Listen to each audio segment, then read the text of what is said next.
What's up, friends? I got a brand new video for you today, and today we're going to talk about the M1 Mac Mini. Now, I've been using this for an entire month now. Maybe you saw my first impressions video, but I've been using this computer for everything. Video edits, photo edits, client work, YouTube videos, and it's amazing to me that this silent little aluminum box can do what it does, and not only what it's capable of doing, but what it's doing for how much it costs. Right off the bat, if you're a YouTuber, content creator, photographer, or someone that works in audio production, the Mac Mini is probably going to handle anything you throw at it, and it's going to do it silently. And as an example, I can open up like 20 Photoshop files and have like 40 to 50 raw files in Lightroom at the same time, flip through tabs, multiple layers, effects, literally no problem. It's crazy. And now Lightroom's also native to Apple Silicon since the last time I tried it, and it runs amazing. So a question I get asked a lot, we need to clear this up. Should I get 8 gigs of RAM or 16 gigs of RAM? And I think that people are somehow confused, but let me just say this. I bought 16 gigs of RAM at launch because it was a no-brainer. You should always get the most RAM you can when there's no way to upgrade it. And there's lots of reviews out there saying that 8 gigs is enough, and I don't know how. Like if I go to my activity monitor, I'm always riding like 10 to 12 gigs of RAM being used, with just like a couple tabs open in Safari and then like Final Cut Pro open or something. So if you want the best experience, you should get 16 gigs of RAM. Think of it this way. The system needs RAM like Mac OS, and then the GPU also needs RAM because it's shared. And if you have 8 gigs of RAM, you're kind of starving those things and you have no headroom.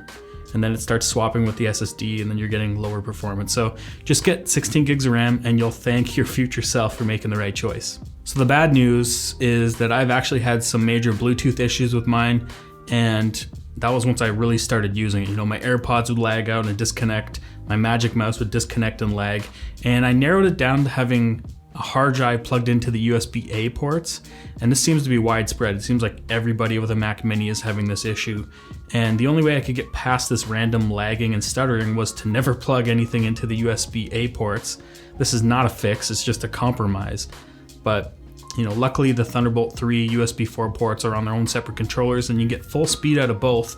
So what I've done is I'm using the USB hub built into this monitor connected via Thunderbolt, and then I can add more USB ports with a dongle, and then everything just seems to run perfect. Although my mouse does still disconnect randomly 2 to 3 times a day.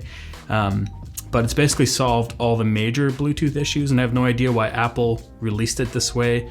It looks like a poor shielding issue, like a design flaw, and I don't think firmware is going to fix this. All that said, it's not really a deal breaker, even though it's kind of unacceptable. It's the performance and user experience for what I paid for. Kind of lets me disregard it because it really wasn't that expensive. All right, let's jump into some real world stuff, some real workloads that I've put on the system, because the majority of the reviews I've seen on these M1 Macs are just kind of playing random test files and getting excited that it can play them. And to be honest, I did the same thing when I first got it because I really wasn't expecting it to do what it could handle. And things change when you actually start editing a real project with different cameras, different frame rates, different codecs, especially effects and text. And this is where watching a video like this, having me use it for a solid month, is kind of more valuable than kind of a first impressions video. So let's take a look at that. Let's take a look at some workloads. Benchmarks are nice to look at and see how they compare to other systems, but they're not going to really show you the user experience and performance while you're actually editing. So as I was talking about earlier, if you're a photographer and work in the Adobe ecosystem, the updated version of Lightroom for M1 Max has been super smooth, runs awesome, and I can jump between Lightroom and Photoshop seamlessly. As you can see, I'm only using around 14 gigs of RAM with Lightroom and Photoshop loaded up. I also have screen capture running as well as Spotify, and it's still swapping around 8 gigs with the SSD, but it's still running super smooth. DaVinci Resolve also has a beta for the M1 Max that I showed in my first impressions video with some raw clips running, but that's not a true edit. Here I actually have one of my latest videos running in a timeline that I'm editing 4K full playback with overlays and grading. Keep in mind that it might look slightly choppy just because of screen recording and the frame rate issues there, but it was actually running pretty smooth. And if we look at how much RAM I'm using, it's really efficient for a project this size. I'm only using around 10 gigs of RAM, but as you can see, I'm always well over 8 gigs of RAM, and this is why I'm always recommending 16 gigs of RAM. I only got the 250 gig storage option because I always work off external drives, and I put together my own 2TB NVMe Thunderbolt 3 external drive, and it's basically the same size as a T5 drive, but it's about 3 to 4 times faster, and it gets around 1700 megabytes a second write and around 2500 megabytes a second read. So it's basically just as fast as the internal SSD, but way cheaper than paying for a 2TB M1 Mac Mini. So Final Cut runs amazing. I have no complaints. There are still some plugins that don't work quite yet, but they will come out over the next few months. But it really steals the show on what can actually run in an M1 Mac, and it's actually forced me to get better at Final Cut over the past month. It's so efficient, you can pretty much let it run in the background and go do other things like browse Twitter or launch a 4K YouTube video, all while editing a 4K project with smooth timeline performance. And if you look at how much RAM I'm using, it's only around 10 gigs, which is crazy, and it'll do this all without even ramping up the fans and getting hot. And to be honest, the only time I've actually ever felt it warm up was when I was rendering a big project in Resolve. I haven't turned my Hackintosh on in like pretty much a month, which is crazy because I'm primarily an Adobe Premiere editor, and with the M1 Max you can barely edit any 4K H.265 video. But Adobe did come up with a beta for Apple Silicon, and I was this close to making a review on how it runs, but it wasn't really any better than the version running on Rosetta. So I don't know, I just didn't feel like it was worth making. And you know, since I shoot everything in 4K 10-bit H.265 now, Premiere just chokes on it and runs like you'd expect a low-powered integrated graphics Mac to run. So I've seen some people on Twitter say it runs great, and I assume that they're probably just editing 8-bit footage because it does seem to handle that okay. But if you're using 10-bit, it's not going to be quite as good. As I was saying, I haven't turned my Hackintosh on in over a month, and if you're wondering what the specs are on it, it's a 14-core i9 with 128 gigs of RAM and a Radeon 7 GPU with 16 gigs of RAM. And I built this at the start of the year as a project to make a replica of like what a $20,000 Mac Pro would be like. And I also had 2 Radeon 7s in it, but I sold one because I didn't really see there was that much improvements. And if you're also wondering why it's not in a case, well, it's because I ordered the Dune Pro case, which is like a Mac Pro ripoff, and that was through Indiegogo like an entire year ago, and they still haven't delivered because Indiegogo. So that's why it's just on a test bench. So I'm not really trying to flex that monster system. I'm just trying to say that the Mac Mini is giving me nearly the exact same experience in video editing as long as I edit in Final Cut Pro and not Premiere.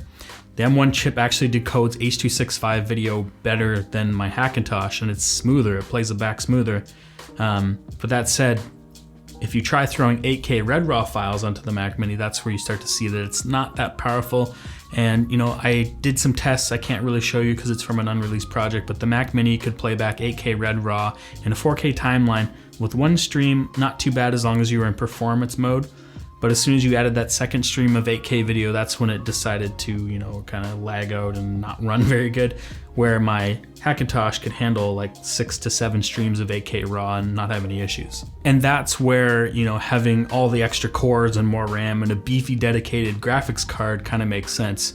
And this is where we need to kind of be realistic with ourselves and say, yes, the M1 Macs are impressive for what they can do, but you have to remember that these are still entry-level Macs and they're kind of low-end systems that somehow can just outperform anything in their price range.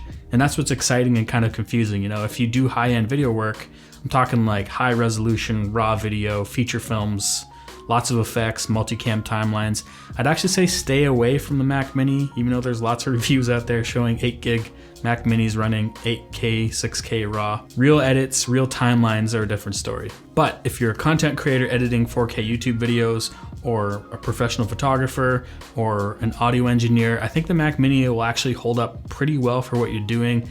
And I'm starting to build my desk around this little computer. I know my honeymoon phase is kind of over, but I'm still impressed all the time with what this thing can do. And I think that it doesn't really get in my way of being creative, and that's all you really need in a computer. But that's gonna do it for me. Get the 16 gig version. You'll have a better experience. That's if you're thinking of upgrading your old computer, or wait a couple months and see what Apple brings in the more pro versions. The iMac's gonna be coming out in a 16-inch MacBook Pro. But keep in mind, those are gonna be way more expensive than this. So maybe this is the best option still. If you like this video, give it a thumbs up. If you dislike this video, give it a thumbs down twice. Don't forget to hit that notification bell, and I'll see you guys in 2021. Eventually my AirPags the brand new AirPags. Okay, so let's jump into some real world workloads. It's hard to say, real world workloads. Everything in 4K 10-bit H2. Say it runs a great. Runs a great? Runs great. Trying to flex.